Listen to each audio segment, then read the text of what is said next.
Let's take a look at adding and subtracting polynomials. First off, let's talk about what is a polynomial. Just to refresh your memory. A variable is a single letter, like X or Y or whatever. And we have a term that's either a number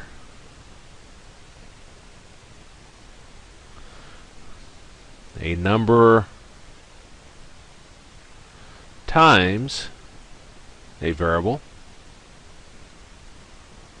And I'll put an S on here because you can have more than one variable.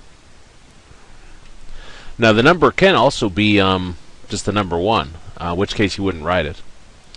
Or a variable times a variable.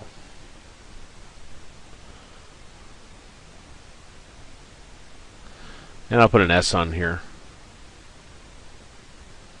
to indicate you can have more than one. Examples of a term. 3 is a term. 5x is a term. X squared is a term. And it seems like, well, that doesn't quite fit. Well, a variable times a variable. Well, x squared is x times x.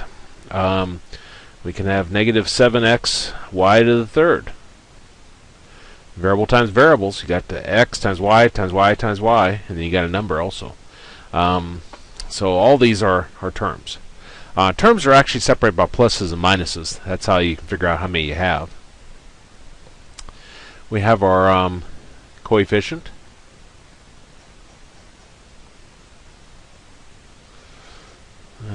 Can't spell, but let's try it again.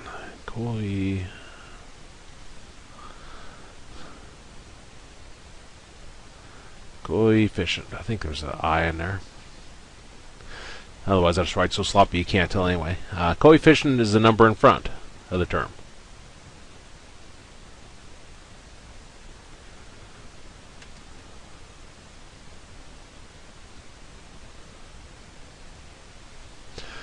For example, this 3 here, our coefficient's 3.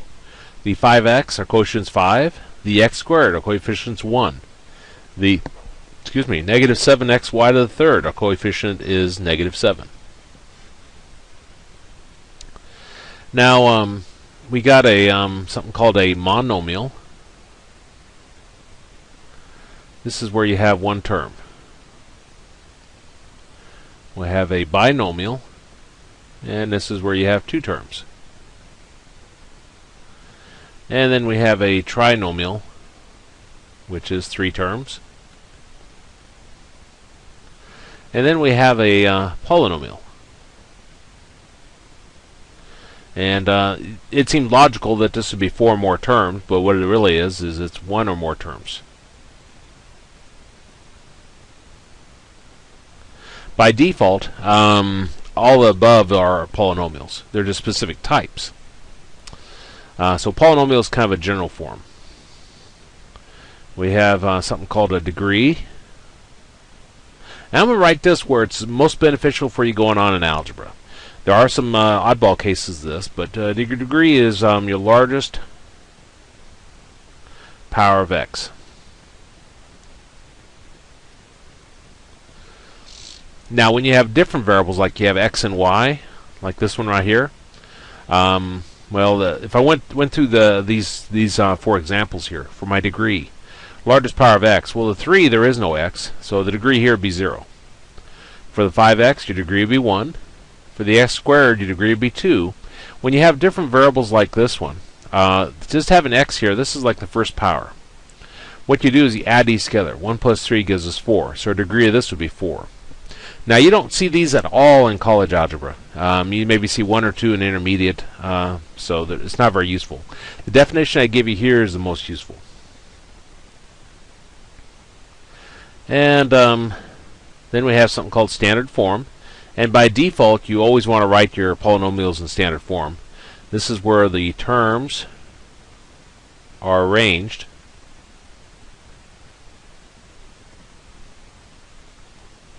from largest power down to smallest. So they're arranged from largest power to the smallest power.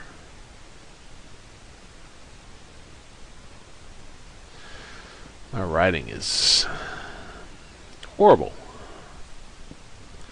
Largest power. Let me try to write it really slow so it looks good. To the smallest power. Wife is right, I am lazy. Okay. Now, if you have different variables in there, like you have x's and y's, you pick a variable. Usually it's alphabetical, like you choose x if you had x and y. And you arrange it in terms of the x's. So if you had like x squared and y squared, and then like 5x and so forth. Again, it's based upon the x's. Or whatever variable you pick. Now, there's specific types of terms. There's a constant term. That's just where you just have a number. But we won't deal much with that, so I won't write it down.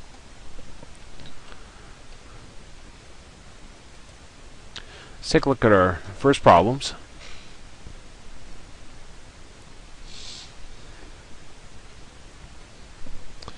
We got 7x to the fifth.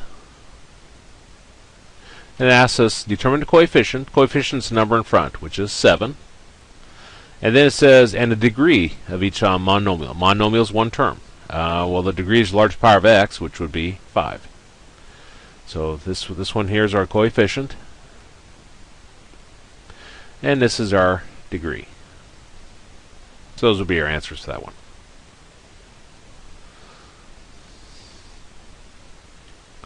For our second one here, we got negative x squared, y to the fourth. Well, our coefficient is the number that's out in front. Well, there's an invisible 1 there, so it's negative 1. In our degree, again, when you have different variables like this, you add them. 2 plus 4 gives us 6.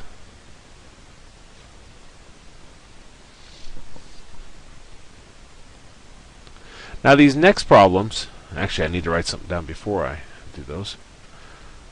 This there's some specific things your polynomial cannot have. Polynomials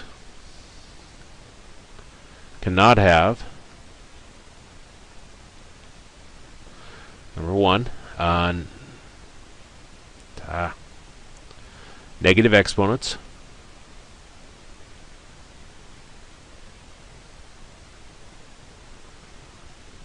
They cannot have fractional exponents.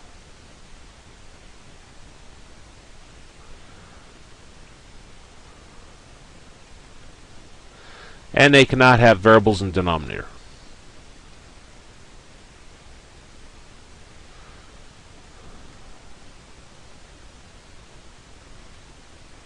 Now, actually, I could spend the rest of the day, if not my life, writing down all the things it cannot have. You know, if I got real specific. But these are the main 3 ones you'll run across in books. Now, they kind of go right along with our definition up above of what is a term and so forth. Here we got 3x to negative 4 minus x plus 2. And the instructions say, state why each of the following is not a polynomial. Well, these have to be terms. And to be terms, you have to have either a number times a variable, or variable times a variable. Well, when you got x to negative 4, that's not a variable times a variable. It actually would go down to the denominator. This would become 3 over x to the fourth. So it's actually division, not multiplication. But to make our life a little bit easier, so we don't think that hard on it, we'll go with these 3 items. And it's not a polynomial because we can't have negative exponents. So it says, state why each of the following is not a polynomial. It's because it's got our negative exponents.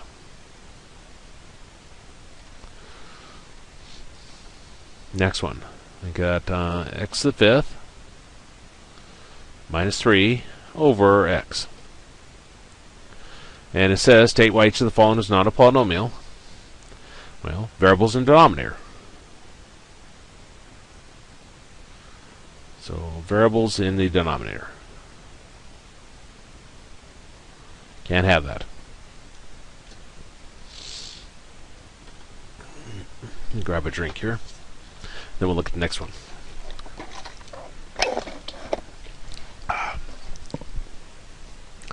So determine the algebraic expression as a polynomial.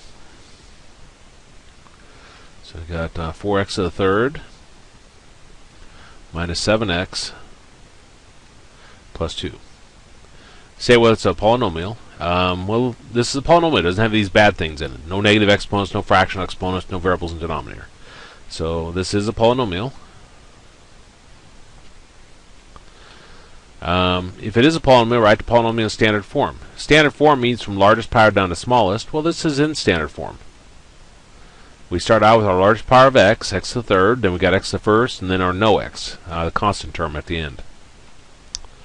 Determine the degree. Your degree is your largest power of x, so your degree would equal 3. State if it's a monomial, binomial, or trinomial. It's got 3 terms. Terms are separated by pluses and minuses, so it's a trinomial. And it says if it's a polynomial with more than 3 terms, identify the expression as a polynomial. So, well, this just has 3 terms, so those would be your answers.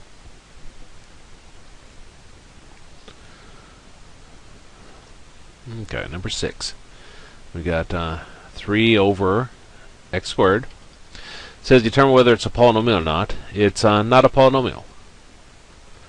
And if it's not a polynomial, then there's no standard form, there's no degree, and so forth. So you just stop right there. Can't have variables in the denominator. Our next one. We've got 7x minus x to 1/2. Again, the same questions. It's not a polynomial. You can't have fractional powers.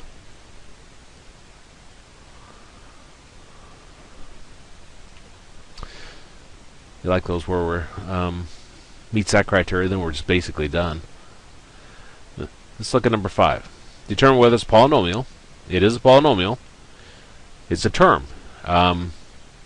Standard form, well, there's only one term, so that is in standard form. Our degree is the largest power of x. There is no x, so it's 0.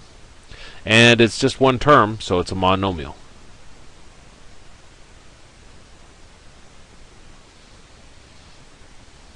So those would be your answers. Let me start a new page. And we'll look at the next problem.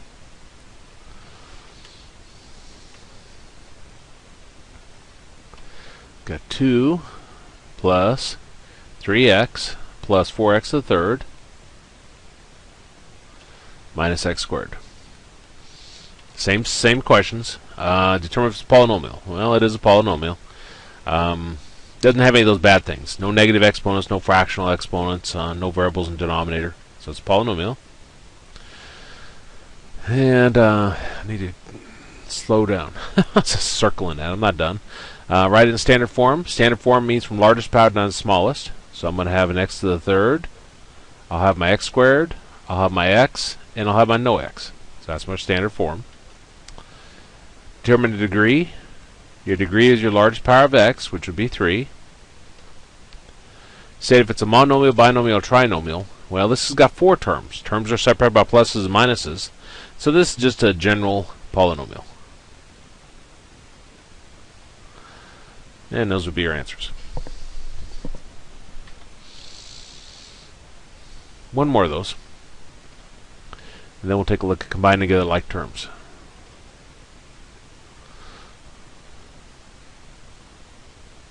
Well, if it's a polynomial, no, it's not a polynomial. You can't have negative exponents. So you just stop right there. Now these next ones are adding and subtracting polynomials, but we're going to see that's just combined together like terms. So let's look at our first one. There's nothing new here. We got x squared minus 5x plus 2 plus 7x squared minus 8x plus 3. Now, these parentheses aren't doing anything, so I can go ahead and drop them now. So we got x squared minus 5x plus 2 plus 7x squared minus 8x plus 3. And if you want to, you can rearrange them so like terms are together. So I got x squared plus 7x squared minus 5x minus 8x plus 2 plus 3. Like terms are the same variable to the same power. These are both x squareds. And to add like terms, you add or subtract the numbers that are out in front. Here we have the invisible 1 plus 7. That gives us 8x squared. Here we have negative 5 and negative 8, which gives us negative 13x. And 2 plus 3 gives us 5. And that would be our answer.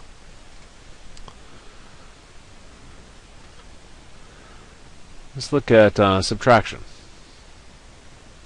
Here if we have x squared y to the third minus 2xy plus 11 minus negative 4x squared y to the third minus 6xy plus 4. Okay. Now, the first set of parentheses isn't doing anything, so I can drop those. So I got x squared y to the third minus 2xy plus 11. Now remember, if you have a negative out in front of your parentheses, it flips the sign of everything inside. So that's going to flip the sign of that, that, and that. Each one of my terms. So negative 4x squared y to the third becomes a positive 4x squared y to the third. The negative 6xy becomes a positive 6xy, and the 4 becomes a negative 4.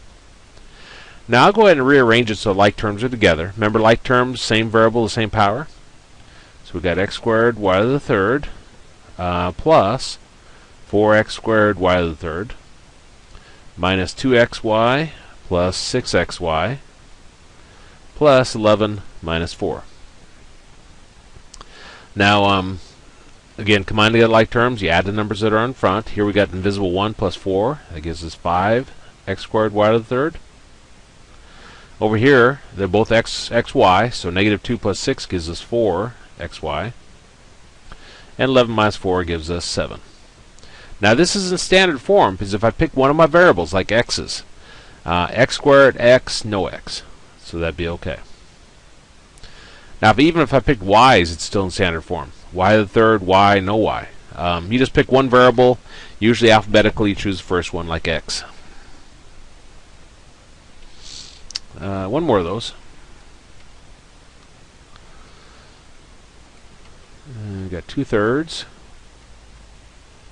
x squared plus 1/2 x minus 4 plus 5/2 x squared minus 7/3 x plus 7. And we want to add or subtract these. We want them in standard form too. These parentheses aren't doing anything. We got a plus here, so I'm going to rearrange them, putting the x squareds together. So I got 2/3 x squared plus 5/2 x squared plus 1/2 x minus 7/3 x minus 4 plus 7. So these are my like terms, these are my like terms, and these. Now, in order to combine these together, I need to get a common denominator. The LCM, LCD, 3 and 2 is 6. So I'm going to rewrite each one with that new denominator. Now, my first fraction here, I multiplied the bottom part by 2, so I have to multiply the top part by 2. So that becomes 4/6. On my second fraction, I multiplied the bottom part by 3, so I have to multiply the top part by 3. So that gives me 15/6. Now in these will have the same denominator also, 6. They don't have to, but this one works out that way. Okay. Here I multiply the bottom part by 3, so I have to multiply the top part by 3, so that gives me 3/6. Here I multiply the bottom part by 2, so I multiply the top part by 2, so that gives me 14/6. Negative 4 plus 7 gives us 3. Well, now that these have the same denominator, I can combine together the top parts. 4 plus 15 gives me 19/6 x squared. 3/6 minus 14/6 gives us minus 11/6 x, and then the plus 3. And that would be your answer. And I believe that's the end of the lesson. Yes, it is. So I'm going to save this.